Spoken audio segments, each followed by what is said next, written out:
Hello, I'm Sarah Barth, Executive Director of Sempervirens Fund. Welcome to another of our Under the Redwoods webinar series in which we explore the beauty, history, science, economics of redwood forests. Today we are we're continuing our four-part elemental webinar series, this time exploring redwoods and water. Although our speaker I know is going to touch on many more things because land, earth, water, it's all interconnected. I think that's the core lesson of this elemental webinar series. So today we're looking at the relationship between redwoods and water and how they work together to support habitats for fish and a lot of other species. Join me in welcoming Jim Robbins. He has extensive experience in ecological restoration planning, riparian and stream ecology, salmonid ecology, rangeland management, and working through his company, Allness Ecological. He supports nonprofits like Sempervirens and many others, governmental and agricultural landowners with watershed planning, ecological restoration projects, and more. And I suspect we will talk a little bit today about the latest project that he's helped with for Sempervirens, and maybe even some of the projects he's helped with in the past. So with that, I'm so excited to have Jim Robbins join us. Welcome, Jim. Thank you so much, and thank you, Sarah, for the kind introduction. I'm excited to be here. The first major task for me is to get my screen share to work, which I think will work. And then I'm going to walk folks through my presentation. Sarah, would you be so kind as to let me know whether you can see it? We see it. Okay, well, that's a good start for me. So first of all, again, happy to be here. I was asked to talk a little bit about ecology and water, and I did a lot of thinking about, it's a pretty big topic, as many of you might know. Ecology is a big topic, and water is a big topic. So, excuse me. I kind of want to try to tell a little bit of a story that steps back in time and then moves forward and kind of looks to kind of action, but really focuses on how water, forests, landscapes sort of work together. And I kind of want to tell the story through the lens of energy. And so that's sort of what I'm going to do. And I'm going to keep repeating some of the themes of energy. And hopefully that'll help you all kind of get a better sense of how I look at these ecosystems and how I walk through them and how I experience them as a practitioner. So with that, let me get going. Okay, okay, there we go. So I just want to step back, maybe step back in time. You know, healthy watersheds, I think of them as like big hydrologic batteries. Um, we have rain, climatic events that come over our region. We often, as probably many of you know, I'm not gonna tell you anything new, our rain often comes in our rainy season. That's why it's called the rainy season. Our late fall through our winter and early spring, we get rain. We also get fog in the summer.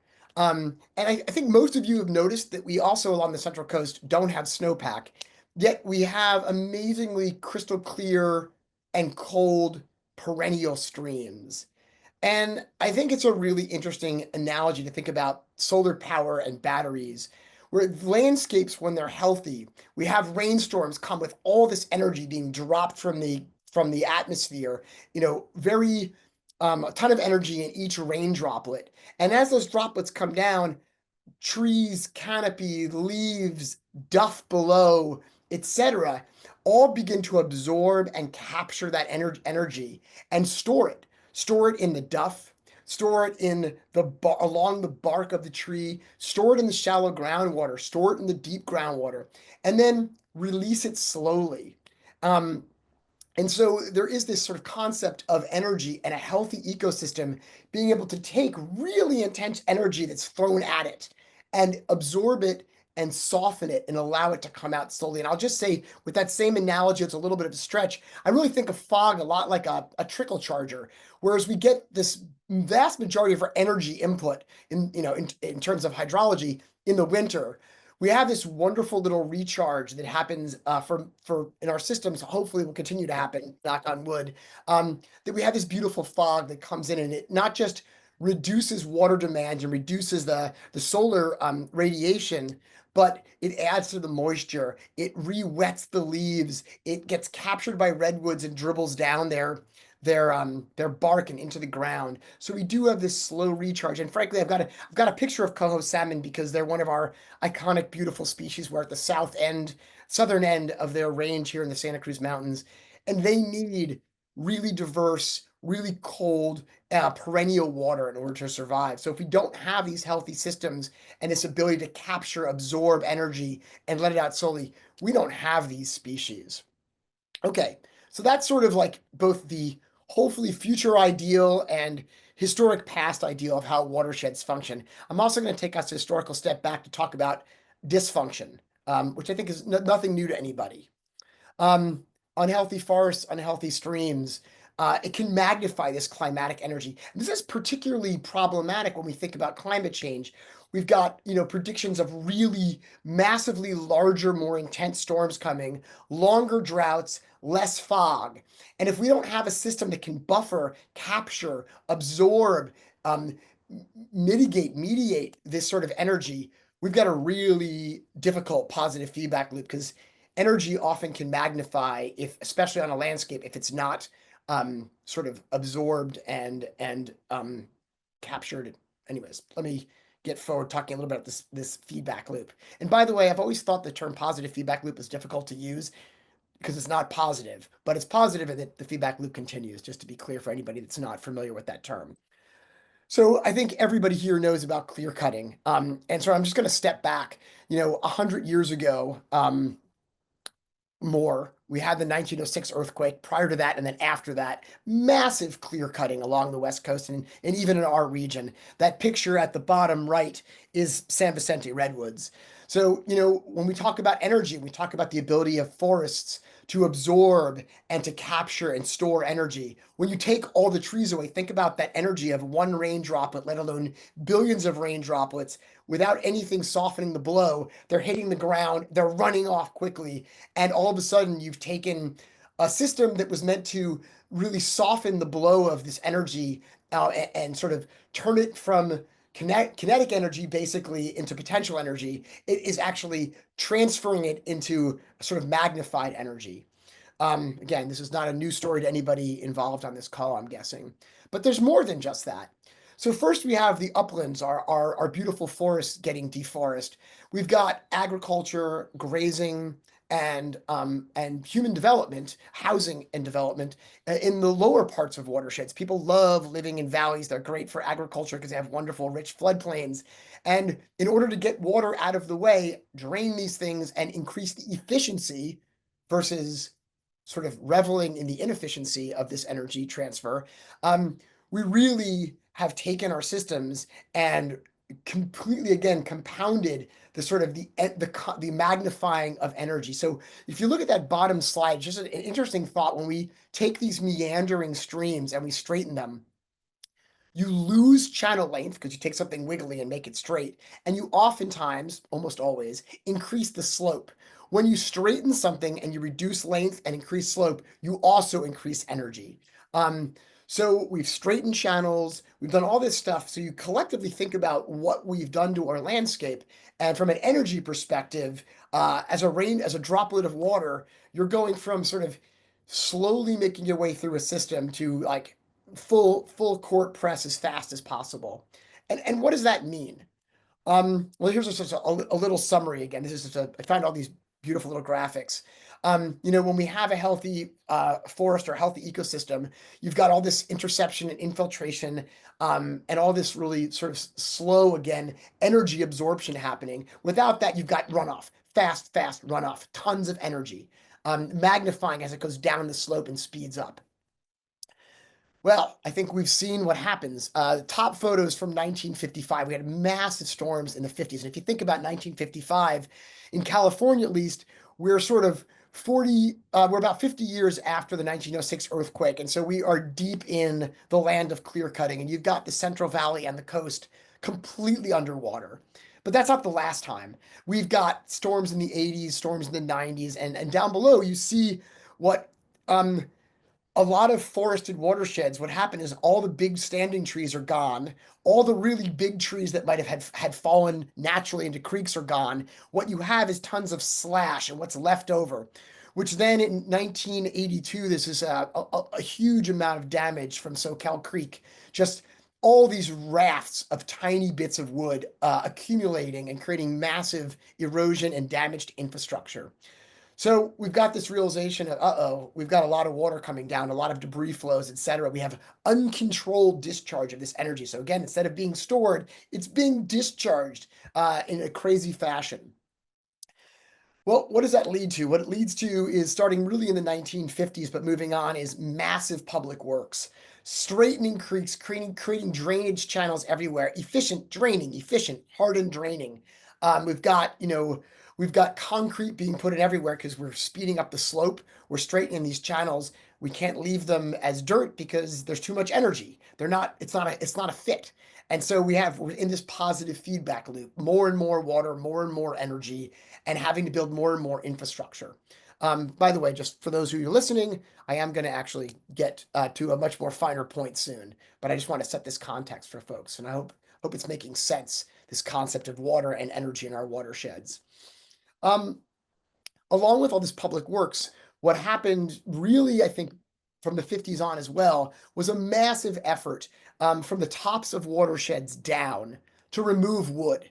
So wood that had fallen, trees that had fallen. There was this idea that we needed to have clean streams, maintain efficient streams to get water out. So we've done all these things to the watersheds. And then the upper watersheds, which many of them, and some of our less urbanized ones aren't put in concrete, all the wood is taken out. And so again, the energy isn't being mediated, isn't being slowed down by having material in the stream. It's just all about efficiency. And this is where I'm going to start focusing down on sort of the real ecology, which is really about wood and water in our streams. Okay, a really critical, unanticipated consequence of all this land use is this thing called incision. Some people know what this is. If you don't, I'm going to teach you. But incision is this part of this positive feedback loop. And I'll show you some graphics from that different folks have created that hopefully will draw this point home for you guys. And incision, again, it's about energy. It's about an imbalance in the amount of energy in a stream coming off a landscape, going down a stream, and how that affects the streams and creates this feedback loop. So this is a little blurry, I'm sorry, but this is just a graphic that shows, I wouldn't pay attention to the classes, but really at the top, you've got sort of this idealized sinuous, meaning meandering channel that's sort of low gradient, and you see that H, which is sort of the distance or the height between where the channel is and where the floodplain is. So you've got this meandering channel. It's probably full of woody debris and woody material. It's got all kinds of bends in it and stuff, and it's really connected to its floodplain. So when it gets roaring, the water has a place to, again, spread out and lose energy. Again, energy. Once you straighten a creek and you take all that wood out, what happens is the channel begins to downcut, degrade. And you see that H getting bigger and bigger. The channel is getting further and further from its floodplain. So that has a couple things. One is as flows get higher and higher, there is nowhere to lose energy. So the energy is just magnifying and it keeps going. So what happens with that energy? Well, imagine it's just like a tractor. It's tearing up the bottom of the stream. So the stream is incising. It's going down until it hits bedrock. And when it hits bedrock and it can't go down anymore, it starts going sideways. And so banks start becoming unstable.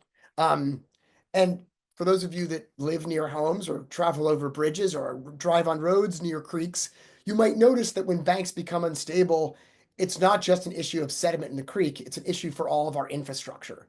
So this whole incision process has huge damage to the ecosystem. The ecosystem becomes, everything gets blown out, so it becomes very simplified, very homogeneous, and the banks start falling, so you get lots of erosion. The banks start falling, so you get fewer trees, which in turn has the ability to mediate energy less, and so you get this feedback loop. And of course, if you've got a bridge or a road or a house, those things begin to teeter-totter on the edge of creeks, which is something that's a massive problem. This is just a sort of similar graphic about incision, but it's really about the water table. And I think all of us in California, and maybe particularly us in the land of no snowpack along the Central Coast, our water tables are fundamental to both our drinking water, but also it's how our streams stay wet when it's not raining. And if you see this table, this graphic, it shows you as the channel gets deeper and deeper, generally the water table, especially the dry season water table, which is no longer being replenished, is going deeper and deeper and deeper. So if you've got a well or you're a tree with roots, you've got a big problem if the water table keeps going down. And for those of us that think about groundwater as a huge reservoir, you're losing tremendous amounts of space of storage as you begin to basically drain your reservoir by lowering the water table. So these are just different ways to think about incision. And again, incision is going to come back again and again here. Here are just some photos of sites, some redwoods. One is the Cloverdale Bridge on Cloverdale Road in Pescadero. This bridge was built, I believe, in the 50s, and they had to keep reinforcing the abutments underneath the bridge because the channel kept dropping. The channel dropped by, I don't know, 9, 10, 11, 12 feet. You could see sort of the sackcrete trying to keep the infrastructure in place as the channel drops. You've got a redwood forest where you've got upstream land use that you all can't see because the photo's looking downstream, and you can see the roots of trees as the channel is just cut in. Um, Arroyo de Val near Livermore, massive bank erosion and bank sliding after a channel was straightened and incised, and development upstream. And then also our tributaries which drain into our main streams.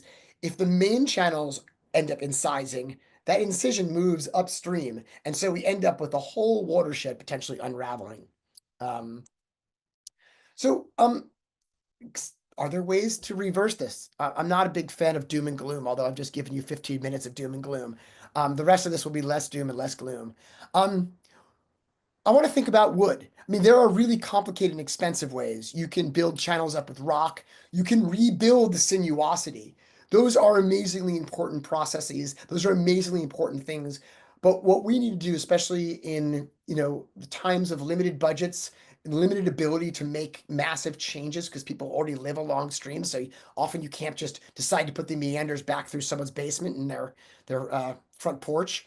Think about wood. This photo, by the way, it's a little hard for you to tell the perspective, but the wood jam that you're seeing, that's about a 9 to 10 foot jump up. And behind it, the photo behind it is a massive amount of sediment that is built up and is beginning to reverse the incision that was happening. That wood is doing a great job as grade control. So we're going to really focus now on wood as this kind of this engineer and this sort of almost it's like a battery ability to sort of reverse some of these processes and sort of function multifunctional wood. Um, so ecologically, there was the word ecology in the title. Wood is incredibly important to the ecosystem. It's natural grade control. It aggregates other wood and it holds sediment back. These photos are just different photos that show different scales. So you've got a big jam below it. This is actually in San Vicente Redwoods. It's upstream of a dam that was removed, but that piece of wood is holding back all that sediment. It's providing massive grade control. The bottom right hand, you can't see it, but there's actually a wood jam that was engineered and installed because we were trying to reverse incision and reflood a floodplain, an alder floodplain. And so that's me being very happy taking a picture of a floodplain that's been reflooded. So wood is this incredibly important natural thing that we can use to begin to grade or build up a channel that's incised. Um, Wood is also just critical. It's related for maintaining all of the natural, we call them geomorphic, big word, but the natural processes. We talked about sinuosity or meanders, and we talked about sediment. This is an aerial photo looking down at a wood jam that we helped create on Butno Farms on Butno Creek near Pescadero. And prior to this photo being taken, I don't know if you guys can see my cursor, but the channel kind of came straight through here. We dropped wood, and 2 winters later, the channel is reforming a small version of its historic meander. We pulled the wood in, and it's starting to, the wood is taking the energy of the stream and instead of having it go straight through, it's banging off the wood. So you have areas where it's slow and things are grade and drop out, and areas where it's really fast and it cuts deep holes. And you also redirecting its energy, which is where the meanders come in. So instead of no direction, it's moving and it keeps losing energy as it bangs off things and as it bends around these meanders. So it's not actually that hard to start recreating the stuff. And at a more micro scale, wood is absolutely critically essential, especially in our sort of um, not as much as our headwater streams that are much more bouldery, but as we get into our middle watershed forests and down into our sort of our valleys, wood is massively critical for creating shelter for critters, creating pools. The lower left hand, I don't know if Ben Cook is probably not on this, but that's Ben Cook from TU while he was doing his master's at Cal Poly Swanton. And this is an alder tree that he and I, with some contractors' help, pulled into Scott Creek. This is a channel that was completely boring, devoid of anything, and it was incised. And after 2 years, you've got this big sediment bar and this like 7 to 8 foot deep hole. We just used, harnessed, directed the energy of the stream. On the right-hand side, a tiny piece of wood. And what you see is you've got a gravel bar, a sand bar, and then this bending, meandering little pool going underneath the wood. So you don't even, while really large wood stays in place longer, is more durable, even smallest pieces of wood can make a big difference in really restoring some of these really important ecological components, as well as healing these watersheds that have been so impacted by historic land use. Okay, I got to find my cursor again. Um, so here's where I get to my good news.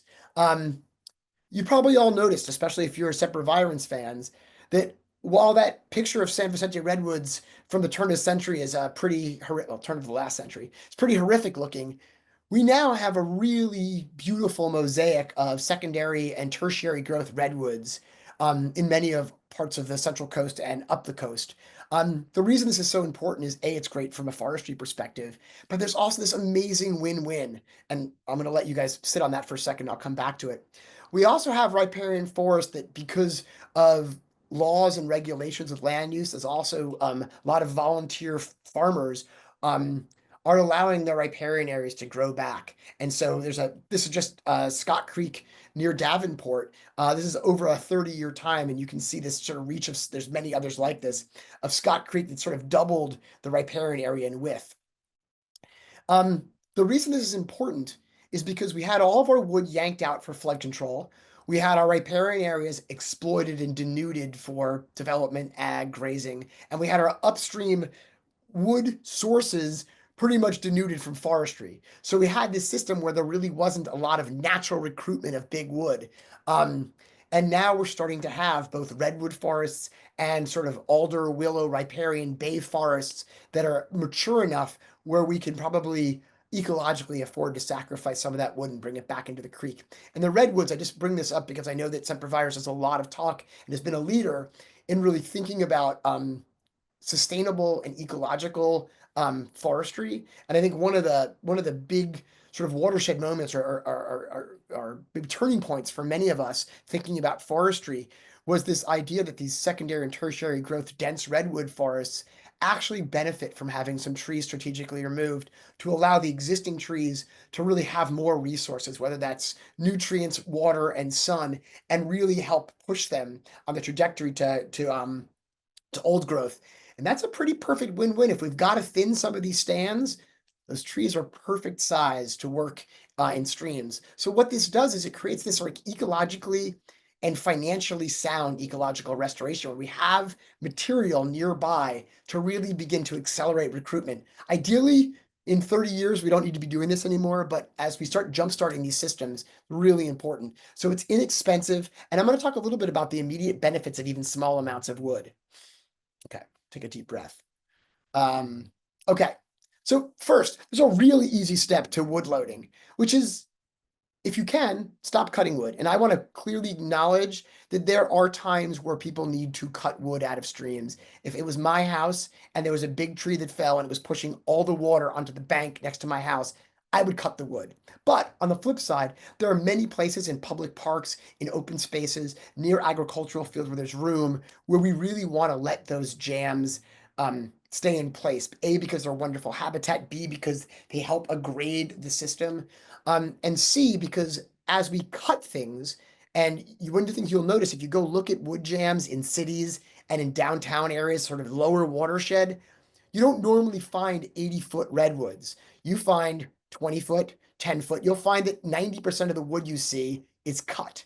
And this is really important. When people start cutting wood jams up upstream so that it gets off their property, it just creates really mobile wood that goes downstream. So it not only doesn't provide the benefits to them as far as sort of aggrading the channel, stopping that feedback loop of incision, but it creates problems downstream and it creates significant mobility of wood. So don't cutting. That's a pretty low cost way of starting the process of increasing loading. Okay, accelerated natural wood loading. We could do this through chop and drop or push and drop. Chop and drop is what it sounds like. Go in there with a chainsaw, strategically work with a forester, and drop trees into the stream that makes sense. We've been experimenting with this along the Central Coast for a long time now. Up in the North Coast, Mendocino, Humboldt, Sonoma County, a lot of places, Noyo, Big River, they're dropping hundreds of pieces of wood. And strategically, we're using foresters, so we're doing it right. Um, One of the things we've actually experimented with in the Central Coast earlier than everybody else is what I call push or pull and drop, which is basically one of the things that makes wood both more stable and also more ecologically interesting is if the root wads are attached. So if you do chop and drop, you're cutting a tree on the trunk and you're dropping it in. Great, that's very helpful. When you can actually physically afford or have access to get equipment in, and you can pull trees out and actually have the root wad, um, it's a whole different ball of wax. And I'm gonna show you a video, just because I'm proud of this. This is, I want to say 2009, although my timing is, it could be 11. This is the SoCal demo forest, and this is the first time that I know of that a bunch of regulators and landowners got together and tried to do push and drop. Boy. Oh,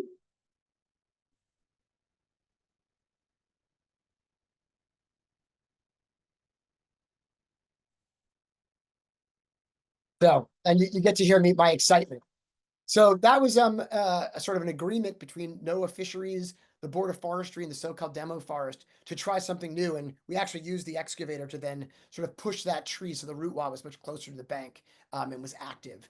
But those are really inexpensive and effective ways. Chop and drop, super inexpensive. I mean, you can drop 100 trees in a week or so for, somewhere between 10 and 60, $80,000, depending on what you're doing, which from a restoration perspective is massively inexpensive. And you get benefits. Oh, sorry, you don't need to see that again. Okay, so here's another example of the pull and push and drop. This is the Butno Backfield project. It's in Butno Creek again. This is the project, this is a reach of the stream downstream of this big floodplain project that the RCD worked on with Post and the private farmer. But this is a very classically incised channel. You see there's really no wood. The channel is going perfectly straight. Those banks are like 8 to 9 feet. And if anybody knows anything about alders, alders generally they're deposited in flood flows, the seeds, and they germinate. So generally alders don't germinate way up on the banks. So that just gives you an idea of like 8, 9 feet of incision over the last 50 years on this creek. We saw this before, but we brought equipment in and we used excavators and long lines, a lot of actually forestry equipment, to loosen and drop a bunch of alders kind of on top of each other. And you can see here that no longer is there a straight line, but you've got this beautiful wiggling meander. This is just from the creek view. You can see the meander, and you can also see that the bank is now about 4 or 5 feet high versus 8. The channel has graded. A lot of sediment has fallen out, and the channel is lifting up. And the banks have just also softened. So again, from an energy perspective, we went from this sort of really efficient chute where creek water was coming in at storms and just zooming through with high energy, constantly eroding banks, constantly eroding the bed, to something where you have sediment depositing and you've got all this habitat. You've got this really cool bar forming, all this stuff coming back to life, and the energy is being absorbed by the landscape versus just amplified and magnified. Here's also going to talk about importing. So you can also engineer and build wood structures and jams. The one in the top, you're going to see a little bit more of. This is one of the first projects we did along the Central Coast where we did engineered wood. It's actually in Lower San Vicente Creek. I want to say this was also in the early 2010s. Somebody else can remember better. They'll tell me I'm wrong. It may have been a little earlier. But basically, we just imported redwoods with root wads from a project up at UCSC where they were rebuilding a road and they had to take a couple of redwoods out. And we imported them and we had an engineer and we used an excavator. We installed them. I'll show you some pictures. The lower project is a much bigger engineered jam where we've got, I don't know, like 8 or 9 pieces of very large redwood that you can't see that are horizontal. All these big fir and redwood posts that are built in and bounded into the creek, and a bunch of rock as well. And these are just different scales of the kinds of cost and things you can do to engineer wood jams and import wood if that's the right fit for your landscape. Here's just some more photos. Dave Sands and Go Native, and then I think Hanford as well, different construction companies building these things and anchoring them. Okay, so now I'm going to show you something. This is that San Vicente reach before we put anything in. You'll notice, again, it's very straight. You'll notice it's very homogeneous. Straight. Water is going straight, nothing really pushing it around. And this somewhat unattractive polygon I put in just shows that the channel is not interesting. It's all basically the same elevation. It's got no pools, no bars. It's just what they call a big glide or a big run.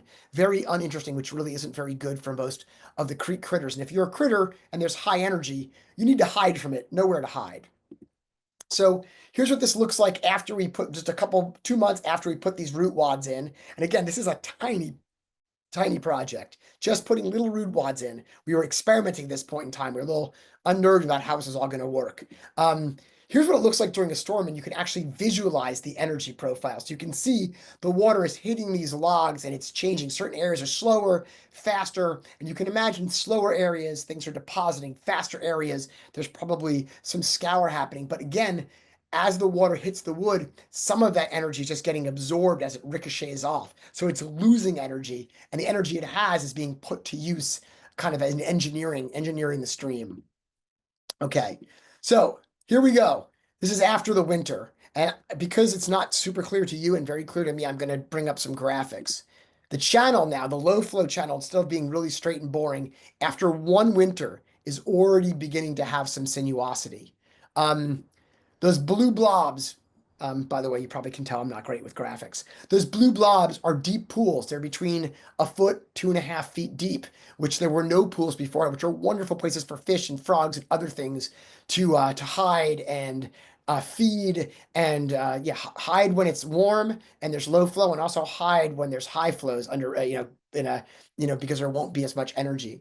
And then those even uglier, brownish polygons are areas where there's deposition. So these are areas where there was really slow energy, usually behind the wood, where sediment has fallen out. So you've gone from something very homogeneous to something relatively complex, and these look totally different now. I didn't bring up my newer photos, but this just gives you an idea of just how simple and easy it is to use wood to deal with energy and to begin to bring back these processes which are essential for dealing with incision, but recreating all of the habitats that are essential for our fish, our frogs, macroinvertebrates, insects, everybody that needs these streams to survive. I think I'm done. I am. I hope that was fun for you guys and somewhat insightful and a new way of thinking about energy and wood in streams. Now I will stop sharing. Oh, no, not annotate, stop sharing. That was great. Thanks, Jim. So hopefully to the audience, it was pretty clear how dramatic the changes can be. And you talked a bit about some of the sinuosity and complexity, and you touched a bit up on this, but I want to bring you back to the very beginning of your talk and really help folks understand the goal of all that, aside from just keeping water from rushing down and our stream beds getting destroyed and flooding, from a critter standpoint. And in particular, since Sempervirens has done a lot of work on salmon, how and why do those changes, all that recruitment of wood and engineering of large woody debris. Can you tell the audience how that helps, say, salmon? And then maybe as a two-part question, bring it back to the trees themselves. And what does it mean to have a stream that meanders, that has greater complexity, that has salmon in it, that it might not otherwise? How does that then lead to a healthier redwood forest? Yeah, so this is the positive feedback loop and the positive in the really positive In a good way. yeah, in the good way. So let me first start by talking a little bit about fish because it is something I love. I didn't spend a lot of time talking about fish in there because I kind of knew you'd ask me. Yeah, so if you're a salmon, you've got part of your life cycle in the ocean, so we're not really going to talk about that. But you've also got adult salmon, steelhead, and coho salmon in particular for us in the Central Coast that enter our streams in the winter. They come up and they come up to often their natal streams, but not always their natal streams. And they come up to spawn to basically create babies, right? Now, when you're moving up a stream, I mean, think about it for any of us. If you're outside and there's a massive windstorm, and there's all this energy, you get blown back. You have to use so much of your energy Yeah, to like move. a fire hydrant. The Yeah, stream's like a fire hydrant yes. So if the blasting you. stream is functioning like a fire hydrant and you're a fish, you have only a certain amount of metabolic energy because most of these fish aren't really feeding on their way up. They fed in the ocean. So they've got to get to where they want to go and they've got to spawn. Koa salmon are going to die afterwards. Steelhead may or may not. But so for adults, having this complexity in the stream of wood gives them places to hide. So they can bolt up straight sections, have a place to hang out, take a deep breath, sit in a pool for a little while, wait till the storm subsides, and then keep going. So it's called refugia, really important. But the flip side or the other positive side of that is as fish are, so they go up, they spawn, the babies are in the creeks. Coho And they salmon, need the gravel in order to do that, right? yeah, so good point. Without the wood, we don't get much what's called sediment sorting because again, the energy profile becomes homogeneous. So like sediment is just sort of rolling through the system. The wood creates a really segmented profile of energy. So gravel is a specific weight or specific gravity, depending on what kind of rock it is. It falls out and we create these beautiful gravel bars, sandbars, cobble bars, but they differentiate and that becomes incredibly important for spawning. And then once we have young of the year salmon, they coho in particular really need deep pools. They like cool, deep pools. They hang out there, they hunt there, and they feed there. And again, it's also important as flows come up in the winter. It gives them a place to hide. So in the summer, it's hot out, low flows. They can hide in these cool, deep pools, and they can hunt. And in as the fall and the winter and flows start getting up, it also gives them places to hide and have refuge. So basically, without it, our systems really can't support a diversity of fish, is what it comes down to.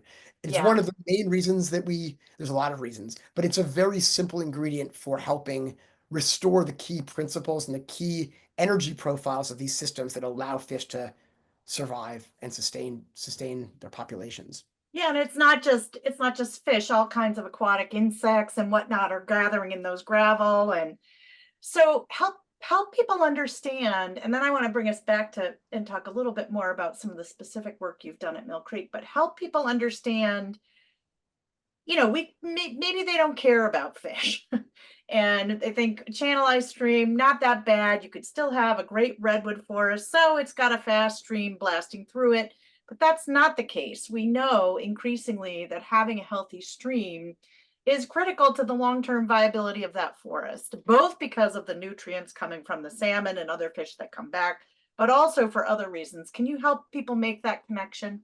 Yeah, I mean, one of the things so I'm very hydrologically focused, which is probably obvious. I think a lot about groundwater, about shallow subsurface groundwater and deep groundwater springs.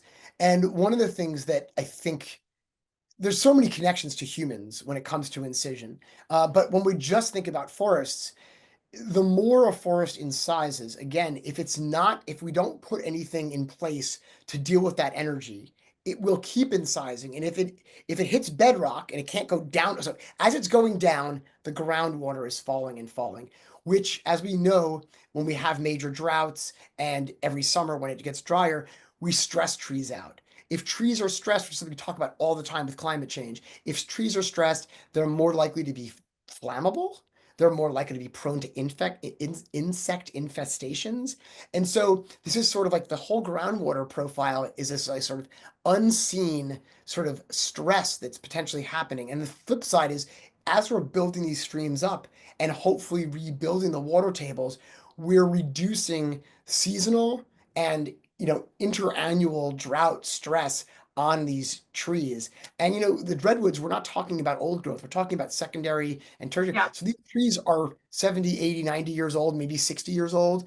And redwoods don't have incredibly deep root systems. Yeah. So they can't, and if you compound it with the fact we may be reducing, climate models show that our fog belt might be diminishing. If we're losing groundwater and we're losing fog, our summers become, and I think we all know what fires are like, Yeah. terrifying. So ecologically and just for the economy and for our mental health. Yeah. I hope Yeah, that so answers your we've question. done several webinars for this audience that folks are interested can go back to look that are pertinent to this. We had several webinar speakers talking about fog. And then we had Erica Guys, who has a book called Water Always Wins, and she talks about slow water, who has also talked a bit about this. But for me personally, I always understood fish were important. I've spent a lot of time in my career trying to help restore salmon in various parts of the country. And so there was imperative to try to protect salmon for their own sake, but it's really taken me time to understand the link between salmon, rivers, and these adjacent forests. And I always thought it was just that the trees were important for those streams and the fish, but it goes both ways. Duh, I should have known after all these years. Nature always works that way. But it's something that at Sempervirens we have started to pay much more attention to as mitigation for climate change. And so I want to bring us back to the discussion about, or what I mentioned earlier that I would ask about, which is you've done a lot of work with us. We've done a lot of work organizationally to restore Mill Creek and the San Vicente River watershed. Can you tell people a little bit about why that area is so important? What, if anything, is unique about those streams or not? But just some of the things that we've done there, ranging from dam removal to felling wood into putting them into the stream, but maybe give Yeah. people a picture of why it's important. Yeah, and I will try to be succinct because you asked me why I love San Vicente. I could go on for 3 hours. Just for the record, I fell in love with San Vicente Creek watershed prior to you guys owning it. I had the pleasure of working with Costares and others early on, Trust for Public Land. I got to do some of the first fish surveys and ecosystem surveys, and a lot of people I owe a debt of gratitude for introducing me to that landscape. But Yeah. it's really unique. Let me just so I'll focus on San Vicente Redwoods quickly, but I just want to say that there's a really fascinating thing. So people wrote off San Vicente as being this sort of unimportant watershed because there had been this massive quarry, so half the watershed is totally disconnected. And then you go down to the bottom, and there's a tunnel that goes under Highway 1 and the old railroad trestle. And so there's no estuary or lagoon anymore. And people thought, especially from a fish perspective, like you've got half the watershed cut off and you have no estuary. Well, guess what? Sometimes really, bad luck, I mean, good luck comes in strange fortunes. The lower watershed, we have had all these droughts and all these impacts to water, people using water in different ways, which make estuaries very sensitive along the California coast. San Vicente fish can get in and out any time of the year through the tunnel.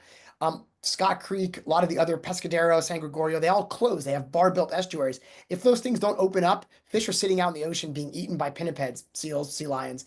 Well, anyways, so San Vicente quite unique. The other really unique thing about San Vicente is its geology is phenomenal. So it has what's called karst, which if you imagine it's sort of like the Swiss cheese of geology. It's just got lots of cracks and holes, which mean that it percolates tons of water so that when you do have a forest that is being effective with duff and trees that are helping absorb, you've got a tremendous amount of places to store that cold water, which results in the water in San Vicente Creek, even though a huge amount of the watershed is not accessible in main stem, what is accessible is incredibly cold and incredibly clear because it's going through this deep, dark, wonderful filter of natural geology. Now, the other side of San Vicente, so San Vicente has the main stem, which hits the CMEX quarry, and then it's got its main tributary, which is Mill Creek, which Mill Creek has a slightly different geology. It's actually granite. It's not karst, it's not limestone. And what makes that interesting is from a fish perspective, granite is one of the most durable rocks. So unlike mudstone, which is really, really common in our watersheds, and mudstone is useful, but it basically floats and it breaks. And so granite wears down into cobble and into gravels, and it's heavy and it doesn't move as fast and it doesn't erode as quickly. Mill Creek had two dams on it, one of which, the lower dam, had huge hundreds of cubic yards of gravel behind it. And we worked with Semper Firens a number of years ago to remove that and open it up both to fish. We have found steelhead all the way up, well past it, and coho up toward about where the dam was. But more importantly, lower San Vicente is now literally jam-packed with gravel and cobble that is of granitic origin, which it wasn't. It was very sand-based coming out of the San Vicente part. So we've been able to jump, not just like, oh, we passed fish, great, but we've restored the natural cycle. And also, a lot of wood has fallen because the sediment profile is different. And so it's just watching it come back to life is amazing. It's a beautiful thing to see. And I think it will continue to change for the next, I don't know how long, as it adjusts to this, 14, 15-foot dam being yanked out. Yeah, and maybe we'll take future ones out. I don't know. That's a long-term dream. Yes, there is one more Lot dam. of complications, as you well know, but well, I'm gonna make space for our audience questions, but before we do, I want to give you one last question, and that is for organizations like Semper Virens Fund, particularly with climate change in mind, wildfire considerations, all these things that you've already touched on a bit, but what should we be doing more of to responsibly manage for forests and watersheds? If you were me, what should we be doing? Oh, I was waiting for a real zinger of a question. I got one. Oh no. No, it's a fantastic question. You know, what's really interesting to me, Sarah, and just for the record, Sarah did not plug me to say this. I have watched Semper Virens for a number of years. I've worked with a lot of your staff, different staff over time. And I think the one thing that I get really concerned about, particularly with nonprofits, but also with public agencies, is getting ossified, getting stuck in certain positionality. And Yeah. what I have seen in Semper Virens as a leader, and it's made me so excited about working with you and your staff, again, this wasn't meant to be a plug for you. I see you guys on the vanguard of evolving, thinking about the fact that the world is too complicated not to touch and just to lock up our Yeah. special spaces. We need to manage them. We need to manage them thoughtfully. We need to collect science. We need to get private philanthropy involved in science, in restoration, in outreach, in explaining this. And we need to get more. And I think I would just say, do more of what you're doing, because I personally really I feel great about the direction, and I feel great about the desire to be constantly learning and adapting. And I think, there's this ideology that we get stuck in of, I have a position, I have to stick to it. And I don't see that happening at Center for Virens. And in fact, I'll take a quick story. We learned a million things about coho salmon because of a pond at the bottom of San Vicente. Yeah. Everybody said ag ponds are terrible. And when San Vicente went to TPL, NOAA Fisheries and a bunch of people went in and looked at this one ag pond and found more coho salmon there than anywhere else on the coast. And it made people rethink the roles of these sort of marshy backwater habitats. And so again, like, that's an example of agencies not being ossified and being willing to really change how they were thinking. And I think San Vicente is a wonderful lab for all of us to keep learning. Yeah. Anyways, that's my best answer, is do what you're doing and do more of it. Well, I wish I could have especially been. at a time when a lot of federal funding for science is being questioned and debated, I think it's really important to underscore how important it is as society adapts to the uncertainty associated with climate change. Even more important that we are constantly trying to learn how to best adapt. So thank you, and thank you for the compliment for the organization and for my esteemed colleagues from whom I learn every day. Me too. Okay, well, I'm gonna open it up to my colleague Matt and see if if we have time to take one or two questions from the audience. Thank you. Thank you, Jim. A lot of questions from the audience. One of them is one that I also share, which is I'm always fascinated in how the decisions are being made about where to do work and what work to do in those places.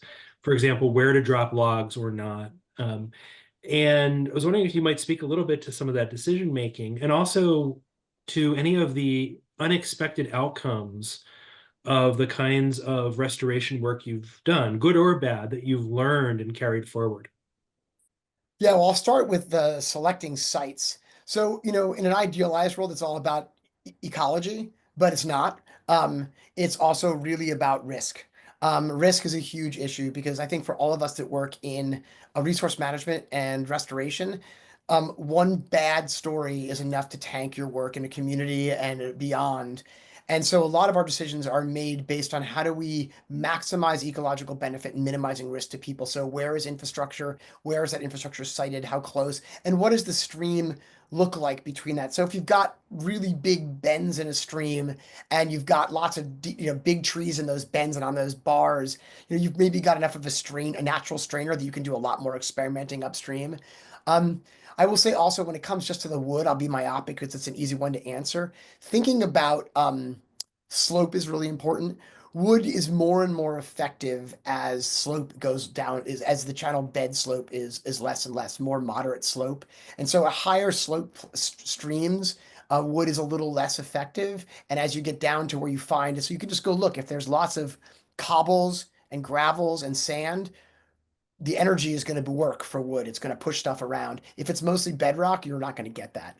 Um, as far as this, what was the second part of your question? Sorry, I got so entrained in the first one. No problem. Wondering if you could share an unexpected outcome, either bad or good, from just the learning that goes along with the actual restoration work itself. Yeah, well, I mean, I think the one thing that I will say is the evolution. Again, this is an evolution in sort of how we think about this stuff. Once upon a time, we really we were putting wood in because everybody was so worried about dynamic systems. It was almost like a landscape engineering process where we're like those early wood products. They were very small and there were tons of rocks attached to them and they were boulders and they did a good job. But what happens is if you stick something hardened into a dynamic system, it often disappears quickly. It either gets sediment, just gets buried, or the channel moves away from it. And so one of the things we've learned over time, and this goes with risk for both from a regulatory perspective as well as a funding perspective, is having unanchored more of this recruitment where we're putting wood in up in a big wood in upper in the systems and expecting and allowing it to move downstream and to sort itself as really the system works best. That makes people incredibly nervous. It makes people like me who are often helping design these projects and see them to the ground a little bit. There's just a lot more unknown, but the bottom line is they're tremendously more valuable and they are able to adapt to the system. And so if you create things that are meant to adapt, they adapt. And if you create things that aren't meant to adapt, they often just disappear after a little while. And it has to do with engineering and risk. So that's, I think, one of the things that I've really glommed onto. And I work with a lot of my partners to try to figure out how to balance risk and certainty with value and uncertainty. So, Well, I think one of the things I've learned through your projects is there's risk to inaction as well. It's oh, not like things are great. So I know when we were debating what to do with that dam, for instance, there was the debate about what happens if we leave it in and it blows out on its own versus what happens if we take it out and we try to manage it. So it's not like status quo is perfect. in fact, Sarah, you hit on maybe the most important thing I didn't say, which is my biggest take home is what Sarah just said, which is the no action often when you step back ends up being ecologically a substantially bigger risk because you're allowing a degraded status quo. And I think that mindset of thinking about risk that way is really insightful. And I think it really helps people kind of get over some of the concerns about action when you realize that no action is not really an option Right. or or has incredibly high risk. Yeah. Well, we could talk to you forever. Jim, I told you before we started this webinar, we might have to have you back, and now I'm certain we're going to have you back. Lots to talk about, and we look forward. We have several projects that we're talking with you about that we'll have to bring back to this audience. But thank you. Thank you so much for just in general for the work you do. You're such a thought leader in our region. You've been a fantastic partner to Sempervirens Fund. And yeah, just thank you for being such a conservation leader. And to our audience, thank you for joining us today. We hope you enjoyed your time with Jim, and this will be available on our website and on YouTube. Please join us for the last in our elemental series. In April, we will be joined by Brian Woodward, who I'm sure Jim knows, who is going to talk about the last of the elements, redwoods and fire. Although we've talked about that a lot with this audience, Brian's, I'm sure, going to bring a really great and very applied perspective to that. And I was negligent in failing to mention at the outset, so I'll mention it now. Thank you to Sharf Investments. They've been our supporters of this webinar series for quite a while now, and their generous support allows us to have such a great set of speakers brought to you monthly. So with that, Thank we you will so see much. you under the redwoods. Thank you, Jim. Bye-bye.